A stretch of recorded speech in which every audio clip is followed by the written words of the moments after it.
নমস্কার বন্ধুরা। সত্যি ভূতের গল্পে আপনাদের স্বাগত। আজকে এপিসোড নাম্বার 2 তে আমরা শুনবো একটা মেন্টাল হাসপাতালের গল্প। এটা আমি ফেসবুকে কোনো একটা পোস্টে পড়েছিলাম। আমি সেখানে কোনো লেখকের নাম আ খুঁজে পাইনি। কারণ সেখানে কোনো মেনশন করা ছিল না। কিন্তু গল্পটা পড়ে আমার খুব ভালো লাগে। আ গল্পের সত্যতা আমি যাচাই করিনি। তবে সেখানে উল্লেখ ছিল অ্যাজ আ সত্যি ঘটনা হিসেবেই। আ আর কথা না বাড়িয়ে আমি আজকের গল্পটা শুরু করব। আম গল্পের শুরুতেই বলে দেওয়া যাক এটা একটা মেন্টাল হসপিটালের গল্প এবং আমি সেভাবেই গল্পটা পড়ছি যেভাবে লেখক লিখেছেন। আপনি কি জানেন কিছু হাসপাতাল থাকে যেখানে রোগীরা নয়, স্মৃতিগুলো কখনো সুস্থ হয় না। আজ আমি আপনাদের যে ঘটনাটা বলব সেটা কোনো গল্প নয়। এই ঘটনাটা আজও সরকারি নথিতে নেই। কিন্তু যারা দেখেছে তারা কেউ আর আগের মতো নেই। ঘটনাটা ঘটেছিল ২০০৯ সালে এক প্রত্যন্ত জেলায় অবস্থিত এক পুরনো মানসিক হসপিটালে। লোকালরা একে বলে চুপ হাসপাতাল। এই হাসপাতালটা তৈরি হয়েছিল ব্রিটিশ আমলে।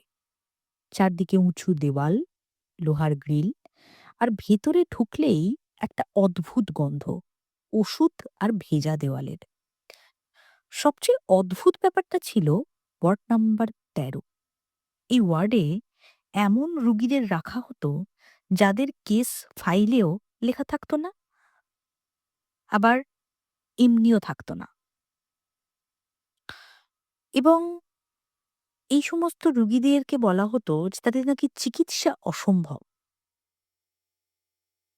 ২০০৯ সালের জানুয়ারি মাসে এই হাসপাতালে পোস্টিং পান একজন নতুন সাইকিয়াট্রিস্ট। তার নাম ডক্টর অরূপ সেন।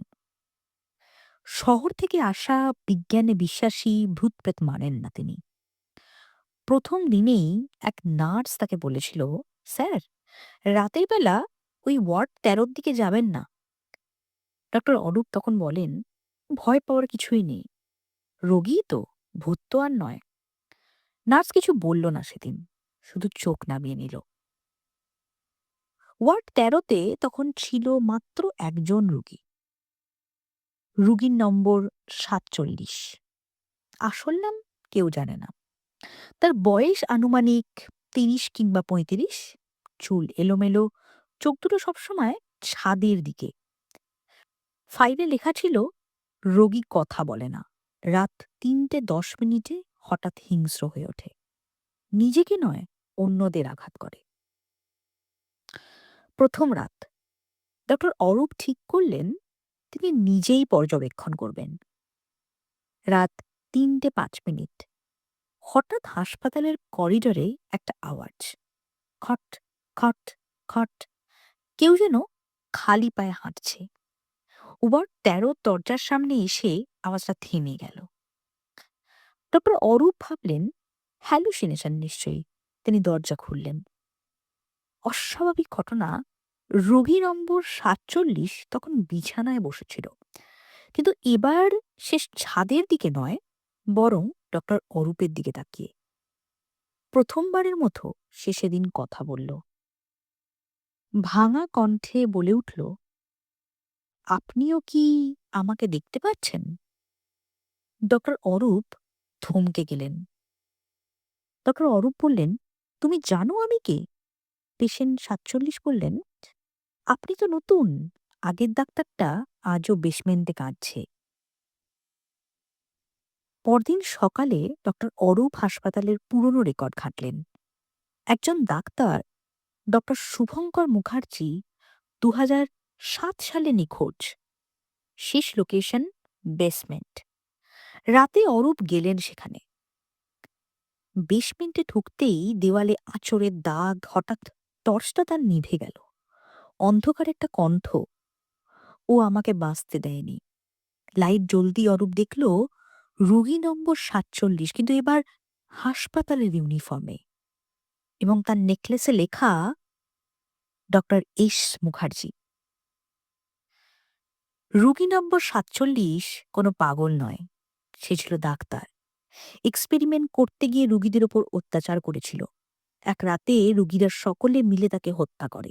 কিন্তু হাসপাতাল সেই সত্য চাপা দেয়। তার আত্মা থেকে যায় ওয়ার্ড নম্বর ১৩ তে। পরদিন সকালে ডক্টর অরূপের রুম খালি। শুধু টেবিলে একটা ফাইল। রোগী নম্বর ৪৮। নীরব, রাত ৩:১০ ছাদের দিকে তাকিয়ে থাকে।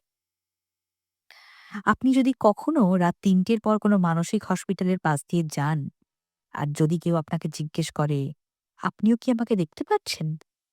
তাহলে আর পেছনে তাকাবেন না। ভালো থাকবেন। আশা করি ঘটনাটা আপনাদের ভালো লেগেছে। এরকম আরো ঘটনা শুনতে হলে অবশ্যই আমার চ্যানেলটিকে ফলো করবেন এবং সাবস্ক্রাইব করবেন। আপনারাও যদি আমাকে ঘটনা পাঠাতে চান, তাহলে অবশ্যই bhutu.connect@gmail.com এ পাঠাতে পারেন। আপনারা লিখে পাঠাতে পারেন বা অডিও করে পাঠাতে পারেন। নমস্কার, ভালো থাকবেন।